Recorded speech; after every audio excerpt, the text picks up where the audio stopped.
Halo sahabat Kisah Channel. Siapa nih yang udah kangen sama cerita gokil tapi penuh makna dari Abu Nawas? Penasaran? Yuk kita simak sama-sama ceritanya.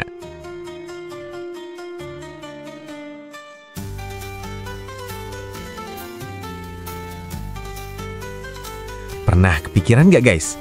Gimana jadinya kalau istana megah milik Sultan Baghdad tiba-tiba dijual kayak rumah di marketplace?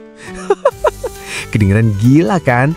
Tapi ternyata Abu Nawas, si jenius kocak, pernah melakukan hal absurd ini demi melindungi dirinya. Mau tahu gimana kelanjutannya? Yuk kita simak cerita gokilnya hanya di Kisah Channel. Jangan lupa subscribe biar nggak ketinggalan kisah kocak lainnya. Di Baghdad jam megah, hiduplah Abu Nawas. Cowok cerdik ini memang terkenal sering bikin Sultan geleng-geleng kepala. Suatu hari, Sultan lagi bete karena Abu Nawas selalu berhasil mengelabui dirinya. Jadi Sultan mikir, pokoknya kali ini Abu Nawas harus kena batunya. Aku bakal kasih tantangan yang mustahil. Sultan pun manggil Abu Nawas ke istana. Dengan wajah berwibawa dan suara tegas, dia bilang, Abu Nawas, dalam waktu 3 hari, aku ingin kau kumpulkan uang sebanyak 1000 dinar emas. Kalau nggak bisa, siap-siap dihukum. Abu Nawas yang dengar itu langsung kaget. Waduh, 1000 dinar dalam 3 hari. Mana mungkin aku jualan cilok aja nggak bisa dapat segitu, pikirnya.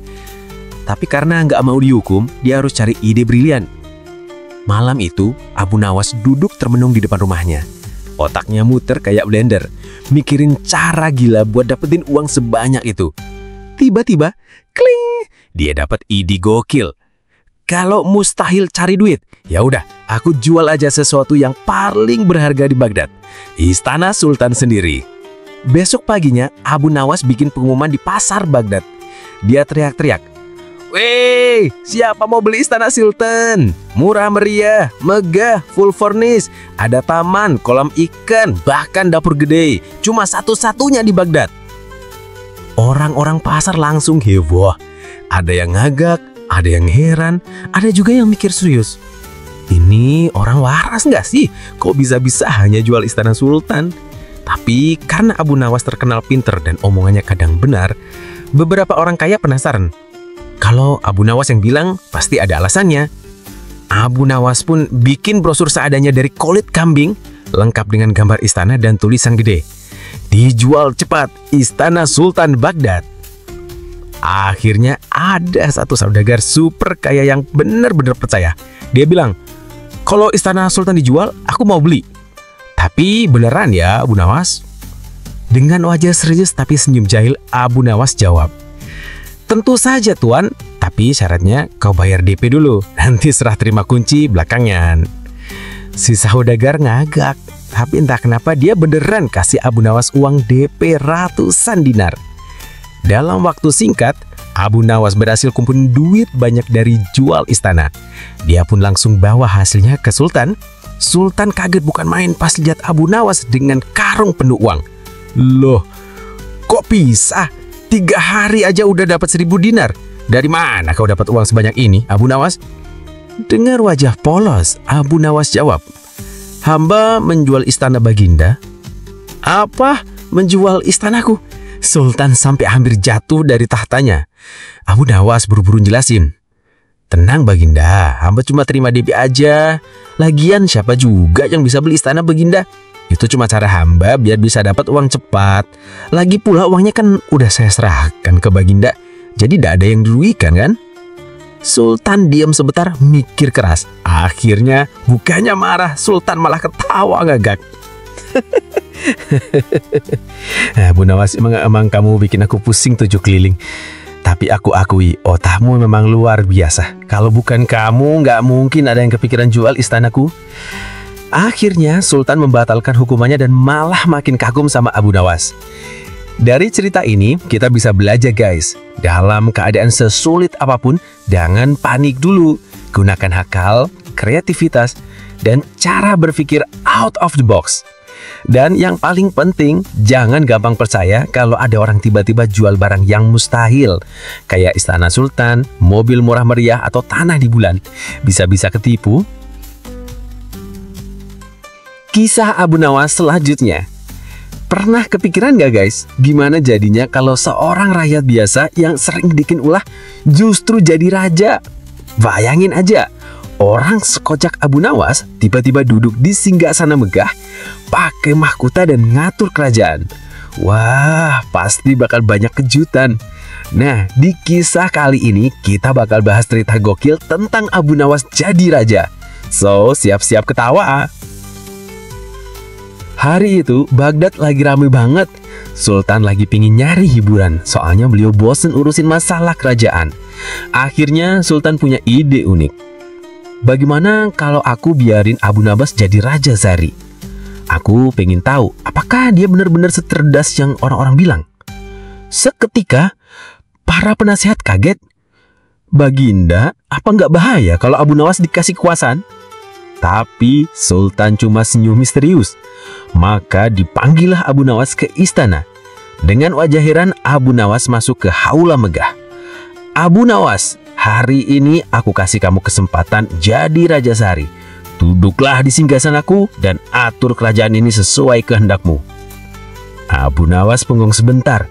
Dalam hatinya dia mikir, waduh, kalau aku benar-benar jadi raja, bisa gawat nih. Tapi ya sudahlah, sekali-kali nyobain duduk di kursi sultan, siapa tahu asik juga. Begitu Abu Nawas duduk di singgasana, ia dipanggil untuk menghadap. Dan bener aja guys, kelakuan Abu Nawas langsung bikin semua orang ngagap. Pertama, ada orang yang ngadu soal tetangganya yang suka pinjem barang tapi nggak balikin. Abu Nawas bilang, mulai sekarang hukum baru. Kalau pinjem barang, harus kalian pinjemin muka biar nggak lupa balikin. Semua orang nagak-nagak, tapi mereka sadar ada benernya juga. Kedua, ada pedagang ngeluh soal pajak yang terlalu berat. Abu Nawas dengan gaya sok bijak bilang, oke, aku turunin pajak, tapi tiap pedagang wajib kasih aku bonus makanan enak tiap hari Jumat. Itu aturan baru raja. Semua pedagang senyum kecut, tapi ngagak juga, karena tahu Abu Nawas emang marahin makan. Ketiga, ada kasus pencuri kecil-kecilan yang ditangkap. Biasanya pencuri bakal dihukum berat, tapi Abu Nawas bilang, kalau dia nyolong karena lapar, hukumannya bukan penjara, tapi wajib makan di istana sampai kenyang, biar nggak ngulang lagi. Rakyat pun tepuk tangan karena keputusan itu terdengar adil sekaligus kotak. Sepanjang hari Abu Nawas jadi raja yang nyeleneh. Dia bikin aturan aneh tapi penuh makna. Dia nyuruh para menteri kerja sambil nyanyi biar nggak tegang. Dia perintahkan setiap orang miskin boleh makan gratis di dapur istana. Bahkan dia bikin lomba, siapa bisa bikin sultan ketawa paling keras bakal dapat hadiah kambing. Sultan yang diam-diam ngintip dari balik tirai ketawa terbahak-bahak. Luar biasa. Abu Nawas memang aneh, tapi semua keputusannya bikin rakyat senang dan gak ada yang dirugikan. Akhirnya menjelang malam, Sultan keluar dan berkata, Abu Nawas, aku akui kamu memang pantas duduk di singgasana ini. Kamu gak hanya lucu, tapi juga bijak. Mulai sekarang aku akan sering minta pendapatmu untuk memimpin rakyat. Abu Nawas buru-buru berdiri, melepas mahkota dan berkata dengan wajah serius tapi kocak. Baginda, jadi raja itu capek juga ya. Aku lebih suka jadi orang biasa yang bisa mikir santai daripada harus mikirin semua orang tiap hari. Biarlah Baginda tetap rajanya. Aku cukup jadi rakyat yang kadang bikin baik kita pusing. Semua orang di istana tertawa dan kagum. Dari cerita ini kita bisa belajar. Jadi pemimpin itu bukan cuma soal kekuasaan, tapi juga soal keadilan dan bagaimana bikin rakyat bahagia. Kadang keputusan yang sederhana justru lebih adil daripada aturan rumit. Dan yang paling penting, jangan lupa pemimpin yang baik harus bisa bikin orang-orangnya merasa tenang, bahkan bisa ketawa. Gimana guys? Kebayang nggak kalau Abu Nawas beneran jadi raja di dunia nyata? Pasti seru banget. Kalau kalian suka kisah ini, jangan lupa tekan tombol like, komen pendapat kalian, share ke teman-teman, dan pastinya subscribe ke Kisah Channel biar nggak ketinggalan kisah gokil dan penuh hikmah lainnya. Sampai ketemu di cerita berikutnya. Wassalamualaikum.